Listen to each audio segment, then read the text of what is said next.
안녕하세요.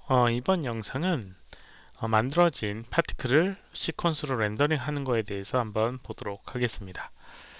화면상에 이렇게 간단하게 파티클들을 움직이는 파티클들을 만들어 줬고요. 이걸 이제 렌더링 하기 위해서는 어떻게 할 수 있는지, 그리고 렌더 시퀀스를, 그러니까 한 장이 아니라 이렇게 연속된 이미지를 렌더링 하는 방식은 어떤 식으로 할 수 있는지 한번 보도록 하겠습니다.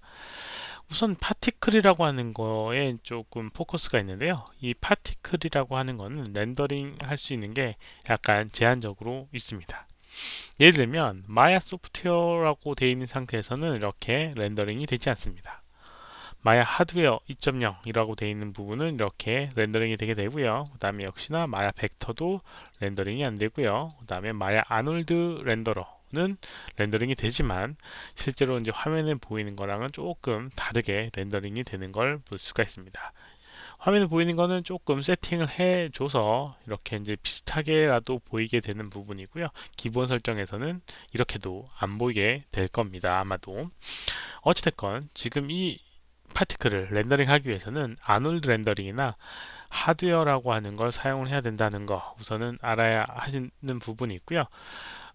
몇 가지 다른 부분이 있기는 한데 이 파티클에도 여기 쉐이딩이라고 하는 항목에 보게 되면 파티클 렌더 타입이 있어요. 여기에 이제 멀티 스트랙이라고 되어 있는 부분도 있고 뭐 멀티 포인트, 그다음에 여기는 스트랙까지, 여기는 여기서부터 여기까지는 하드웨어 렌더링으로 렌더링이 되게 되고요.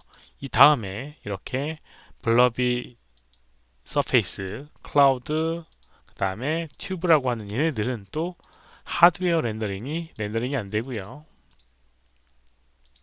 소프트웨어 렌더링으로 렌더링이 됩니다. 근데 뭐 이 파티클을 쓰는 이유 중에 하나는 뭐 아마도 여기는 이런 방식일 테니까 뭐 그거라고 이제 가정을 하고 진행을 하도록 하겠습니다. 이렇게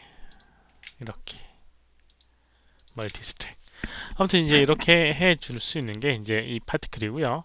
렌더링을 하게 되는데 우선 이제 포커스가 되는 거는 하드웨어 렌더링을 이용해서 이제 이 파티클을 시퀀스 렌더링으로 해줘야 되는 게 우선 내용이 되게 되는 겁니다. 렌더 옵션을 보게 되면 이렇게 하드웨어 렌더링으로 세팅되어 있을 경우에 뭐 공통적인 커먼이라고 하는 부분이 있습니다. 커먼이라고 하는 부분이 있어서요. 이 부분이 마야의 기본적인 렌더링 세팅인데요. 이 부분을 잘 해주면 큰 문제 없이 시퀀스 렌더링 할 수가 있습니다. 물론 이 이후에 렌더링 명령어는 렌더링이라고 하는 거에 렌더에 배치 렌더라고 하는 걸 사용을 해주셔야 되고요. 우선 세팅부터 보도록 하겠습니다. 우선 시퀀스로 렌더링을 하기 위해서는 여기 프레임 애니메이션 EXT라고 하는 거를 이렇게 세 번째 이후로 선택을 해 주셔야 됩니다. 위에 있는 두 개의 옵션은 싱글 프레임을 렌더링 하기 위한 옵션이고요. 밑에 보게 되면 샵이라고 되어 있는 부분이 붙어 있는 것들은 시퀀스로 렌더링 할 때 쓰게 되는 부분입니다. 샵의 의미는 프레임을 의미하는 부분이 있고요.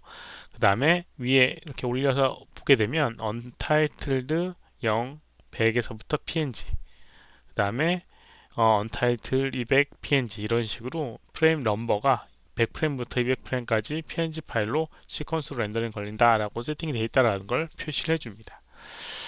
여기 있는 것들은 이 파일 네임 프로픽스라고 하는 부분에서 이름을 바꿔줄 수 있고요. 예를 들어서 파티클 이런 식으로 해주게 되면 이렇게 파티클 점 0, 100에서부터 png, 200까지 png 이런 식으로 받게 되고요. 시작과 끝 프레임에 대한 정보는 여기 프레임 세팅에 스타트, 엔드 프레임에서 바꿔줄 수가 있습니다. 이 부분은 마야 소프트웨어나 렌더 그 하드웨어나 똑같습니다. 이걸 알아두면 다 공통적으로 쓸 수가 있습니다. 그리고 이미지 포맷에서 뭐 JPG라든가 IF 파일로 이렇게 바꾸게 되면 자동으로 이렇게 바뀌게 되고요. 어찌됐건 어떤 식으로 렌더링 된다, 어느 위치에 렌더링 된다, 어떤 사이즈로 렌더링 된다는 걸 위에 보여주게 되면 있습니다. 그리고 뭐 여기에 관련된 부분 중에 하나가 또 프레임 패딩이라고 하는 부분이 있는데요. 이거는 네 자리에 이 프레임 네임을 이용한다라고 설정이 되어 있는 부분입니다. 뭐 이거를 0으로 해줄 수도 있는데요. 이렇게 되면 1프레임과 200프레임 뭐 이런 식으로 소트가 순서대로 되는 게 아니고요. 앞에 있는 첫 자리를 윈도우에서는 1이라고, 그러니까 뭐 200과 200과 10이 있다라고 하면 10이 1하고 그 소팅이 애매해지게 됩니다. 앞자리만 이렇게 소팅을 하기 때문에요. 앞자리가 동일하면 그 다음 자리를 체크를 하고 이런 식으로 소팅을 하게 되거든요. 그래서 이 앞자리도 중요합니다. 그래서 여기 있는 거를 뭐 4개나 그 이상, 앞에 자리가 우선은 0의 자리로 되는 게 우선 기본적으로 좋아요. 그래서 보통 뭐 999프레임까지 쓸 수 있으니까 뭐 4 정도로 보통 사용을 하게 됩니다. 그런 부분들이 존재하게 됩니다. 뭐 여기에 이제 이 이미지 사이즈 조정해 주는 부분이 있고요.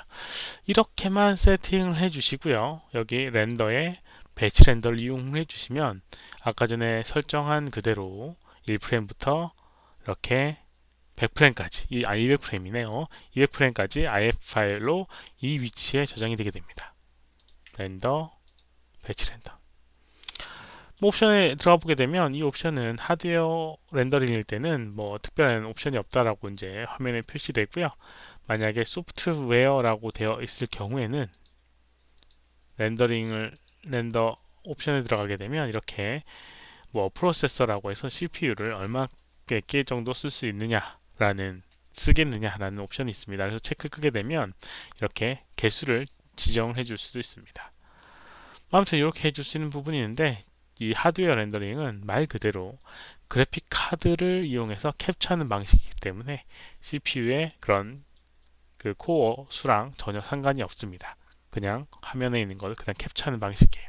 그래서 화면과 거의 비슷하게 만들어지게 되는 부분이죠. 그리고 이제 이 파티클을 렌더링 할 때 좀 중요한 부분 중에 하나가 있는데요. 마야 하드웨어 선택을 하고 여기 마야 하드웨어 2.0이라고 되어 있는 탭 메뉴에 보게 되면 이 하드웨어 렌더링의 기본적인 그 옵션들이 나오게 되는데, 중요한 부분이 몇 가지 있습니다. 그 첫 번째는요, 우선은 이렇게 지오메트리가 있을 경우 렌더링을 해보게 되면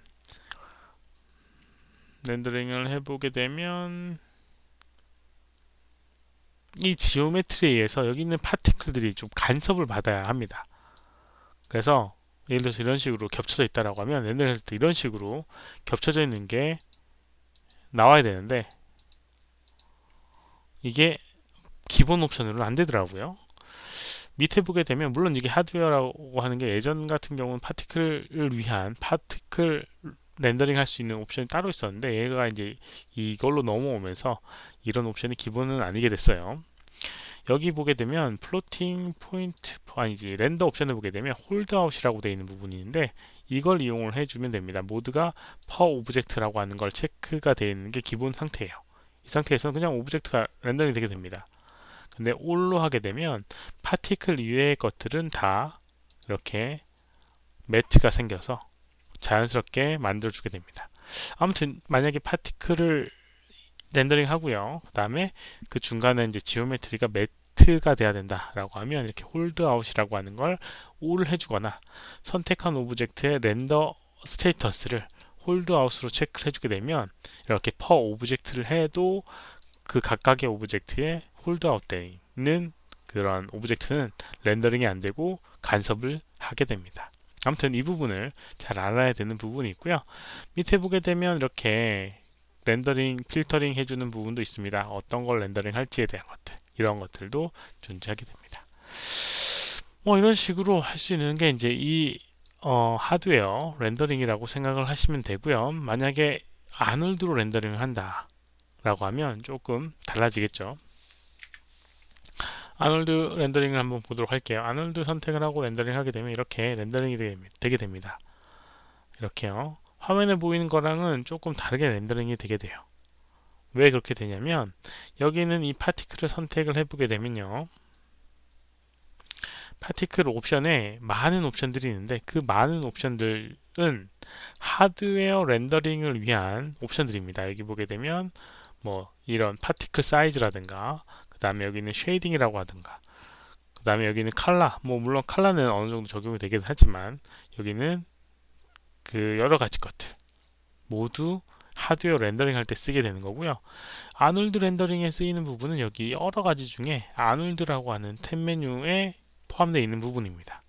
여기서 뭘 렌더링 할지에 대한 거. 그 다음에 이 민 파티클 레디어스라고 해서 작은 파티클의 그 최소 그런 레디어스라고 하는 입자의 크기를 조정할 수 있는 부분이 있고, 렌더 포인트 에즈라고 해서 어떤 형식으로 렌더링 할 건지 대한 것들이 있습니다.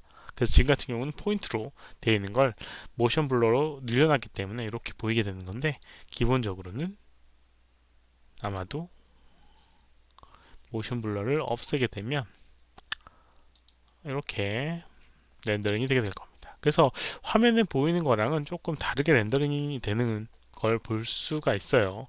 그래서 웬만하면 이런 부분은 아놀드 렌더링을 하는 것보다는 소프트웨어 렌더링으로 해주는 게 조금 편한 방법일 겁니다. 화면에 보이는 거랑 거의 동일하게 렌더링이 되게 되고요.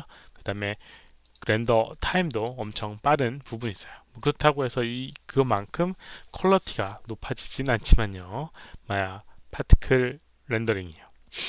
아무튼 이렇게 해줄 수가 있는 부분이 있습니다. 이걸 이용하면 되고, 아놀드 렌더링 같은 경우는 또 렌더 시퀀스라고 하는 걸 이용해야 되고, 옵션에서 위치, 그 다음에 뭐 어떤 것들을 렌더링 할지에 대한 것들 조정해주는 부분이 있습니다. 요게 조금 차이가 있기는 하고요. 그 다음에 혹시라도 렌더 버퍼랑 여기 있는 배치 렌더랑 그 다음에 렌더 시퀀스하고의 차이를 물어보신다라고 하면, 배치 렌더라고 하는 거는 어떤 특정 외부 명령어를 이용해서 렌더링을 돌리는 겁니다. 그래서 CPU를 사용하는 걸 반 정도 사용하고 나머지 것들은 이 마야를 사용하는 데 쓰고 싶을 수도 있어요. 그래서 렌더링을 돌려놓고 작업을 할 수도 있는 그런 방식입니다. 근데 렌더 시퀀스 같은 경우는 화면에서 렌더링 한 걸 저장하고, 화면에서 렌더링하고 저장하고, 화면에서 렌더링하고 저장하고, 이런 방식입니다. 그래서 또 다른 것들이 있는데, 아놀드 렌더링을 했을 때는 여기는 렌더 시퀀스를 안 하고 렌더 배치 렌더를 하게 되면 워터마크가 생기게 됩니다. 아놀드 워터마크가 마야 내에서 사용한 게 아닌 외부에서 사용했다는 의미로, 그러니까 그것도 잘 알아두셔야 될 것 같습니다. 어찌됐건 이렇게 파티클을 렌더 시퀀스 렌더링을 해주는 방법에 대한 것들을 중심으로 얘기를 했는데요. 뭐 격가지가 좀 많았지만 아무튼 여기까지 하도록 하겠습니다. 혹시라도 질문이 있으시면 오른쪽 아래 메일 주소로 메일을 보내주시거나 댓글 남겨주시면 최대한 답변해 드리도록 하겠고요. 이번 영상이 도움이 됐다면 좋아요, 필요하시면 구독하기도 눌러주시면 감사하겠습니다. 시청해주셔서 감사합니다. 수고하셨습니다.